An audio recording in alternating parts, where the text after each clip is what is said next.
मी माझा फेस पिल केला आहे ते पण फक्त 15 रुपीजमध्ये आणि with proof on camera me result पण दाखवला आहे. त्यासाठी लागणारं म्हणजे हळद, त्यानंतर टोमॅटो ज्यूस आणि कॉफी, थोडीशीच घ्यायची कॉफी आणि त्यात कोणत्याही ब्रँडचं तुम्ही पिल ऑफ मास्क ॲड करायचं थोडंसं आणि त्यानंतर ते फेसवर ॲप्लाय करून 10 मिनिट थांबायचं. त्यानंतर अप्पर डायरेक्शनने ते काढून घ्यायचं आणि फेस वॉश करायचा थंड पाण्याने. बाकी मला सांगायची गरज नाही आहे, रिझल्ट तुम्हालाच दिसेल.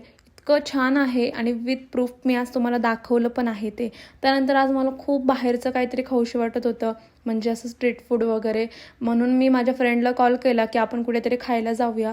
तर मग आमचा असा प्लॅन ठरला आणि तुम्हाला तर माहितीच आहे, मला कुठे बाहेर जायचं असेल ना तर एक वेगळ्याच लेवलची एनर्जी असते. त्याच एनर्जीने मी पटापट घरामधले सगळे कामं करून घेतले आणि माझं पहिलं आवरलं. माझं आवरायला खूप टाईम लागला, मला खूप लेट झालं होतं. त्यानंतर मग आमचं ठरलं की श्रुतीच्या घरी जायचं. तिकडे मी गाजरचा हलवा खाल्ला, खूप छान होता तो पण. त्यानंतर आम्ही गेलो पावभाजी खायला आणि मसाला डोसा खायला. त्यानंतर ते सगळं खाऊन झाल्यावर चहा घेतला आणि रोलूचं कॅट फूड तर होतं, पण बाकीच्या ज्या मांजरी आहेत त्यांचं संपलं होतं म्हणून कॅट फूड घेतला आणि असा होता माझा आजचा दिवस.